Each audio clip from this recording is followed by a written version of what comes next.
তোমার জীবনটা কি এখন এমন এক জায়গায় দাঁড়িয়ে যেখানে সবকিছু ভেঙে পড়ছে? তুমি চেষ্টা করছো, কিন্তু কিছুই ঠিকমতো হচ্ছে না। সবাই এগিয়ে যাচ্ছে, আর তুমি কোথাও আটকে আছো।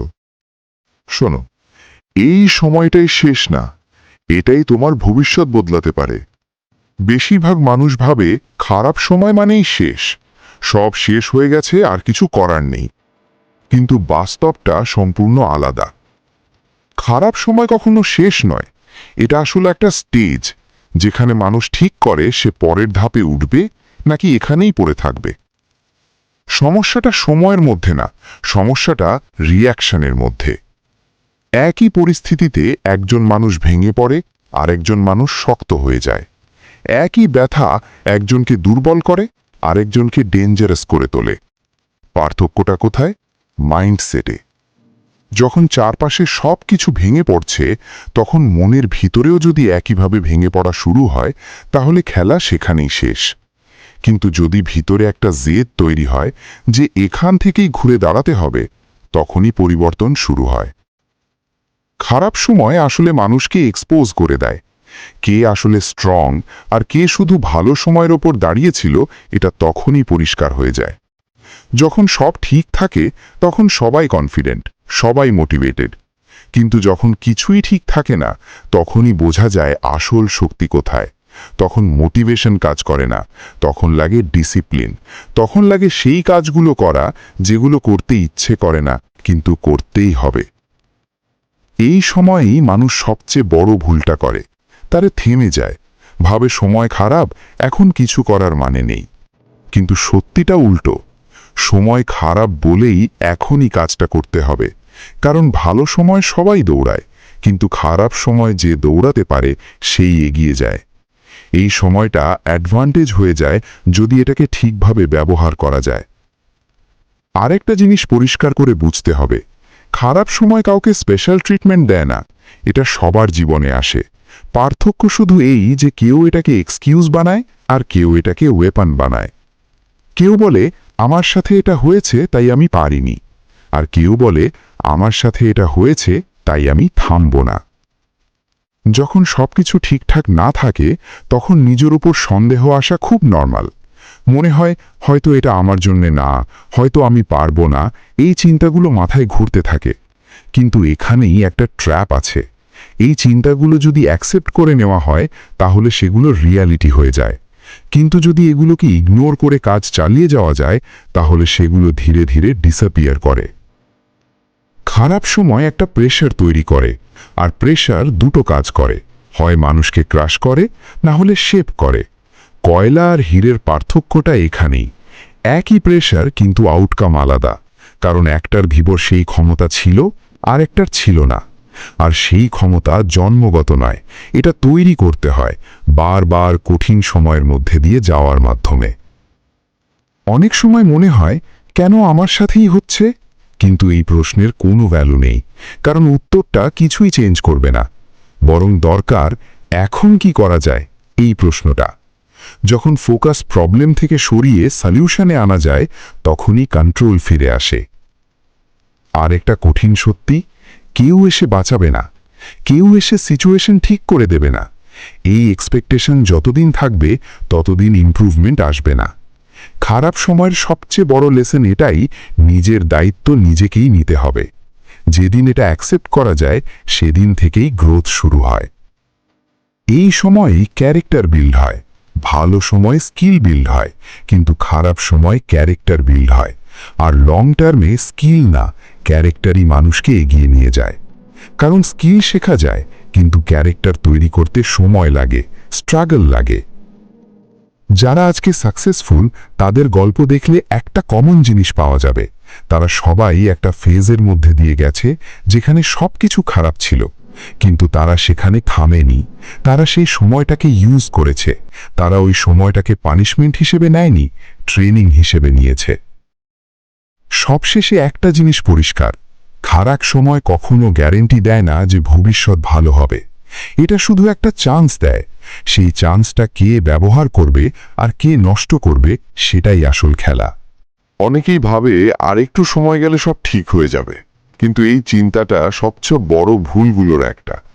কারণ সময় নিজে কিছু ঠিক করে না, সময় শুধু চলে যায়। পরিবর্তন আসে তখনই যখন ভিতরের মানুষটা বদলাতে শুরু করে, আর সেই বদলটা শুরু হয় ঠিক এই খারাপ সময়েই।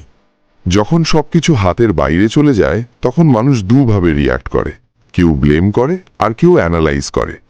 ব্লেম করা সহজ, কারণ তখন দোষটা নিজের ওপর পড়ে না, পরিস্থিতি, মানুষ, ভাগ্য সবকিছুকে দায়ী করা যায়। কিন্তু অ্যানালাইজ করা কঠিন, কারণ তখন নিজের ভুলগুলোর সামনে দাঁড়াতে হয়, আর বেশিরভাগ মানুষ এই কাজটা এড়িয়ে যায়। কিন্তু বাস্তবটা হচ্ছে, যতক্ষণ না নিজের ভুলগুলো অ্যাকসেপ্ট করা হচ্ছে ততক্ষণ একই জায়গায় আটকে থাকতে হবে। খারাপ সময় বারবার ফিরে আসবে, শুধু সিন বদলাবে, প্রবলেম একই থাকবে। তাই এই সময়টা শুধু সার্ভাইভ করার জন্য না, এই সময়টা বুঝে নেওয়ার জন্য কোথায় ভুল হচ্ছে, কি চেঞ্জ করা দরকার। আরেকটা জিনিস এখানে কাজ করে, কমফর্ট জোন। খারাপ সময়েও মানুষ অনেক সময় নিজের পুরনো অভ্যাসগুলো ছাড়তে চায় না, যদিও সেই অভ্যাসগুলোর কারণেই সে এই অবস্থায় এসেছে। এটা একটা লুপ, যা থেকে বেরোবো না গেলে কিছুই বদলাবে না। চেঞ্জ আনকমফোর্টেবল, কিন্তু চেঞ্জ ছাড়া গ্রোথ অসম্ভব।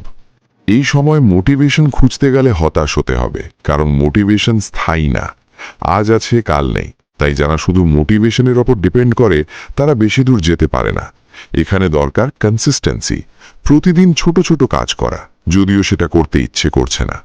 এই বোরিং কাজগুলোই আসলে বড় পরিবর্তনের ফাউন্ডেশন তৈরি করে। খারাপ সময় একটা ক্ল্যারিটি দেয়, কে আসলে পাশে আছে আর কে শুধু ভালো সময়ের জন্য ছিল। অনেকেই দূরে সরে যাবে, অনেক সম্পর্ক দুর্বল হয়ে পড়বে। এটা পেইনফুল কিন্তু দরকারি, কারণ এতে আননেসেসারি ডিস্ট্র্যাকশনগুলো কমে যায়, ফোকাস ক্লিয়ার হয়। এখানে একটা জিনিস বোঝা জরুরি, একা হয়ে যাওয়া মানে হারিয়ে যাওয়া না, বরং অনেক সময় একা থাকাটাই দরকার হয় নিজের ভিতরের আওয়াজটা শোনার জন্য। কারণ ভিড়ের মধ্যে থাকলে নিজের কথা শোনা যায় না, আর নিজের কথা না শুনলে নিজের পথও খুঁজে পাওয়া যায় না। এই সময়ই ডিসিশন নেওয়া লাগে, কন্টিনিউ করবে না কুইট করবে। আর এটা ইজি ডিসিশন না, কারণ কুইট করলে পেইন কমে যায় কিন্তু রিগ্রেট শুরু হয়। কন্টিনিউ করলে পেইন থাকে কিন্তু একটা পসিবিলিটি থাকে কিছু একটা বদলানোর। যারা লং টার্ম ভাবে তারা পেইন চুজ করে, কারণ তারা জানে শর্ট টার্ম কমফর্টের দাম অনেক বেশি। আর একটা কঠিন সত্যি, প্রোগ্রেস খুব স্লো হবে, ইনস্ট্যান্ট কিছুই হবে না। এই সময় পেশেন্স হারিয়ে ফেললে সবকিছু ভেঙে পড়বে, কারণ বড় কিছু তৈরি হতে সময় লাগে। কিন্তু প্রবলেম হলো, সবাই রেজাল্ট দেখতে চায় এখনই, আর রেজাল্ট না দেখলেই তারা থেমে যায়। এই জায়গাটাতেই আসল ডিফারেন্স তৈরি হয়। যারা কন্টিনিউ করে তারা ইভেনচুয়ালি রেজাল্ট পায়, আর যারা থেমে যায় তারা শুধু ভাবতে থাকে হয়তো আরেকটু চালিয়ে গেলে কিছু হতো। খারাপ সময়ের একটা হিডেন বেনিফিট আছে, এটা ডিস্ট্র্যাকশন কমিয়ে দেয়। যখন সব ভালো থাকে তখন ফোকাস ভেঙে যায় আর টেনশন ছড়িয়ে পড়ে। কিন্তু যখন কিছুই ঠিক থাকে না তখন ন্যাচারালি ফোকাস ন্যারো হয়ে যায়। যদি এই ফোকাসটা ঠিকভাবে ইউজ করা যায় তাহলে গ্রোথ অ্যাক্সেলারেট করে। সব শেষে একটা জিনিস, খারাপ সময় নিজের কাছে সৎ থাকতে হয়, নিজের এক্সকিউজেসগুলোকে চ্যালেঞ্জ করতে হয়। কারণ মিথ্যে বলে কিছুদিন সার্ভাইভ করা যায় কিন্তু গ্রো করা যায় না। আর এই সময়টা সার্ভাইভালের জন্য না, ট্রান্সফরমেশনের জন্য। এই ফেজটা শেষ হবে এটা নিশ্চিত, কিন্তু কিভাবে শেষ হবে সেটা নির্ভর করছে এখন কি করা হচ্ছে তার ওপর। কেউ এখান থেকে স্ট্রঙ্গার হয়ে বেরোয়, আর কেউ আরো দুর্বল হয়ে যায়। পার্থক্যটা বাইরে নয়, ভিতরে। এই জায়গায় এসে একটা জিনিস স্পষ্ট হয়ে যায়, খারাপ সময় আসলে বাহিরে না, ভেতরে যুদ্ধটা বেশি চলে। বাইরে যত সমস্যা থাকুক, যদি ভেতরে কন্ট্রোল থাকে তাহলে মানুষ টিকে যায়। কিন্তু ভেতরে যদি সব ভেঙে পড়ে তাহলে ছোট সমস্যাও বড় হয়ে যায়। মানুষের মাথার ভেতরে এই সময়েই সবচেয়ে ডেঞ্জারাস খেলা শুরু হয়। ওভার থিঙ্কিং, ডাউট, ফিয়ার একটার পর একটা এসে অ্যাটাক করে। মনে হয় হয়তো আর কিছু হবে না, হয়তো এখানেই শেষ। এই চিন্তাগুলো এতটাই রিয়েল লাগে যে মানুষ এগুলোকে সত্যি ধরে নেয়। কিন্তু আসল ট্রুথ হলো এগুলো শুধু চিন্তা, ফ্যাক্ট না। আর এই পার্থক্যটা বুঝতে না পারলেই মানুষ হার মানে।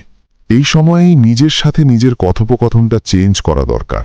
যদি মাথার ভেতরে সারাক্ষণ নেগেটিভ কথা চলতে থাকে তাহলে বাইরে পজিটিভ কিছু তৈরি করা অসম্ভব।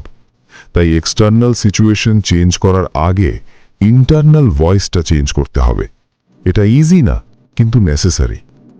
খারাপ সময় মানুষকে স্লো করে দেয়, অনেক কিছু আটকে যায়, অনেক কিছু ডিলে হয়, আর এই ডিলেটাই মানুষ টলারেট করতে পারে না।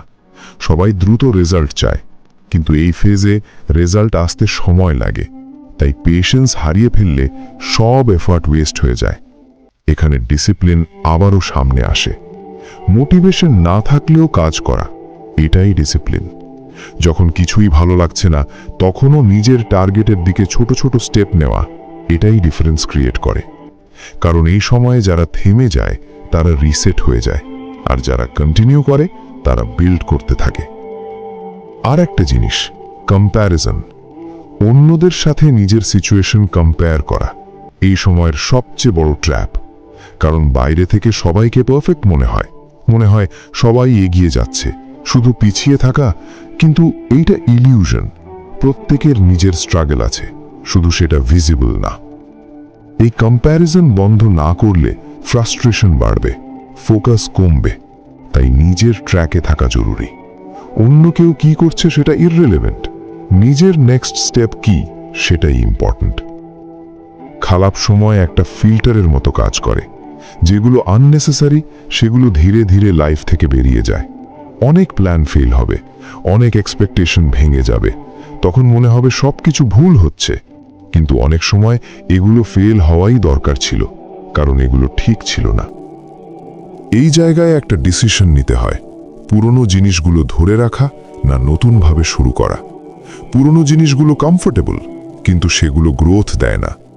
নতুনভাবে শুরু করা পেইনফুল, কিন্তু সেখানেই পসিবিলিটি থাকে। আর একটা বড় ভুল, মানুষ ভাবে একদিন হঠাৎ করে সব ঠিক হয়ে যাবে, একটা মিরাকেল হবে আর লাইফ চেঞ্জ হয়ে যাবে। কিন্তু রিয়ালিটি হলো চেঞ্জ ধীরে ধীরে হয়। প্রতিদিনের ছোট ছোট ডিসিশন মিলিয়ে বড় রেজাল্ট তৈরি হয়। তাই ডেইলি অ্যাকশনটাই আসল, বিগ মুভমেন্ট না। এই সময়েই নিজের আইডেন্টিটি রিবিল্ড করতে হয়। আমি কে, এই প্রশ্নটা নতুন করে ডিফাইন করতে হয়। যদি পুরনো আইডেন্টিটিতেই আটকে থাকা হয়, তাহলে নতুন ফিউচার তৈরি হবে না। তাই নিজেকে নতুনভাবে দেখা, নতুনভাবে ভাবা, এটা ক্রুশিয়াল। খারাপ সময় মানুষকে অপশন দেয়, ভিকটিম হওয়া না ক্রিয়েটর হওয়া। ভিকটিম হলে সবকিছু অন্যের ওপর ডিপেন্ড করবে, ক্রিয়েটর হলে নিজের হাতে কন্ট্রোল থাকবে, আর কন্ট্রোল ছাড়া কোনো ফিউচার বিল্ড হয় না। সবশেষে একটা কঠিন কিন্তু সত্যি কথা, এই সময়টা ইজি হওয়ার জন্য না, এটা হার্ড হওয়ার জন্যই এসেছে। কারণ ইজি টাইম কাউকে চেঞ্জ করে না, হার্ড টাইমই মানুষকে ব্রেক করে, আবার বিল্ড করে। এই জায়গা থেকেই আসল ট্রান্সফরমেশন শুরু হয়, যখন পেইনকে অ্যাভয়েড না করে অ্যাকসেপ্ট করা হয়, ইউজ করা হয়। তখন খারাপ সময় আর এনিমি থাকে না, এটা টুল হয়ে যায়। এই পুরো যাত্রার শেষে এসে একটা জিনিস পরিষ্কার হয়ে যায়, খারাপ সময়কে কেউ এড়িয়ে যেতে পারে না, এটা আসবেই। কিন্তু এটাকে কিভাবে নেওয়া হচ্ছে সেটাই ভবিষ্যৎ ঠিক করে। বেশিরভাগ মানুষ এই জায়গায় এসে ভেঙে পড়ে, কারণ তারা শুধু পেইন দেখে, পসিবিলিটি দেখে না। আর যেদিন থেকে পেনের ভিতরে অপরচুনিটি দেখতে শেখা যায়, সেদিন থেকেই সব কিছু বদলাতে শুরু করে। এই সময়টা একটা মিররের মতো কাজ করে। এখানে কোনো ফেক কিছু টিকে না, যে যেমন সে তেমনভাবেই সামনে আসে।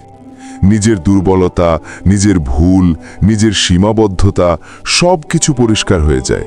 এটা আনকমফোর্টেবল কিন্তু দরকারি, কারণ এগুলো না দেখলে এগুলো ঠিকও করা যাবে না। অনেকেই চায় এই সময়টা যেন তাড়াতাড়ি শেষ হয়ে যায়, কিন্তু আসল প্রশ্ন হলো, যদি এই সময়টা কিছু না শিখিয়ে শেষ হয়ে যায়, তাহলে কি সত্যিই কিছু চেঞ্জ হবে, নাকি একই জায়গায় আবার ফিরে আসতে হবে? তাই সময়টা কবে শেষ হবে সেটা ইম্পর্টেন্ট না, এই সময়টা থেকে কি নেওয়া হচ্ছে সেটা ইম্পর্টেন্ট। এই জায়গায় এসে একটা ডিসিশন নিতে হয়, আগের মতোই চলবে না নতুনভাবে শুরু করবে। আগের পথটা চেনা, কমফোর্টেবল, কিন্তু সেই পথেই তো এখানে এসে পৌঁছানো। তাই নতুন পথ নেওয়াটা রিস্কি কিন্তু প্রয়োজনীয়, কারণ চেঞ্জ না করলে রেজাল্টও চেঞ্জ হবে না। খারাপ সময় একটা প্রেসার কুকারের মতো, ভিতরে চাপ বাড়তেই থাকে। কেউ এই চাপের নিচে ভেঙে যায়, আর কেউ এই চাপকে ইউজ করে নিজেকে অন্য লেভেলে নিয়ে যায়। ডিফারেন্স একটাই, কে প্রেশারটা হ্যান্ডেল করতে পারছে আর কে পারছে না। এই সময়েই সবচেয়ে বেশি দরকার নিজের উপর বিশ্বাস রাখা। বাইরে কিছুই যখন ঠিকঠাক চলছে না, তখন ভিতরের বিশ্বাসটাই একমাত্র ভরসা। কিন্তু এই বিশ্বাস ব্লাইন্ড না, এটা অ্যাকশনের উপর দাঁড়িয়ে থাকে। প্রতিদিন ছোট ছোট স্টেপ নেওয়া, প্রতিদিন একটু একটু করে এগোনো, এখান থেকেই কনফিডেন্স তৈরি হয়। আর একটা জিনিস, ভয় কখনো পুরোপুরি চলে যায় না। ভয় থাকবেই, কিন্তু ভয় থাকা মানে থেমে যাওয়া না। ভয় নিয়ে এগিয়ে যাওয়া, এটাই গ্রোথ। যারা ভয় না থাকার অপেক্ষা করে, তারা কোনোদিন শুরুই করতে পারে না। এই জার্নিটা গ্ল্যামারাস না। এখানে অ্যাপ্লজ নেই, রেকগনিশন নেই। অনেক সময় একা লড়তে হয়, চুপচাপ কাজ করতে হয়। কিন্তু এই নীরব লড়াইটাই একদিন সবচেয়ে বড় ফল দেয়। কারণ যখন রেজাল্ট আসে, তখন সেটা সলিড হয়, টেম্পোরারি না। খারাপ সময়ের সবচেয়ে বড় গিফট হলো এটা মানুষকে নিজের লিমিটের বাইরে ঠেলে দেয়। এমন কিছু করতে বাধ্য করে যেটা হয়তো নর্মাল অবস্থায় কখনো করতো না। আর এই এক্সট্রা এফর্টটাই ফিউচারকে অন্যদের থেকে আলাদা করে দেয়। সবশেষে একটা জিনিস মনে রাখতে হবে, খারাপ সময় নিজে কিছু গ্যারান্টি করে না। এটা শুধু একটা দরজা খুলে দেয়। সেই দরজার ভিতর দিয়ে ঢুকে কিছু তৈরি করা, না বাইরে দাঁড়িয়ে কমপ্লেন করা, সেটা সম্পূর্ণ নিজের ওপর। আজকের এই মুহূর্তটা হয়তো মেসি, কনফিউজিং, পেইনফুল, কিন্তু এখান থেকেই ডিরেকশন চেঞ্জ হতে পারে। এখান থেকেই নতুন শুরু হতে পারে। আর সেই শুরুটাই একদিন বড় কিছুতে পরিণত হতে পারে। এই খারাপ সময়টাই শেষ না, এটাই শুরু। এখানেই কেউ হারিয়ে যায়, আর কেউ নিজের ভবিষ্যৎ বানায়। আজকের সিদ্ধান্তটাই ঠিক করবে সামনে কি আসছে।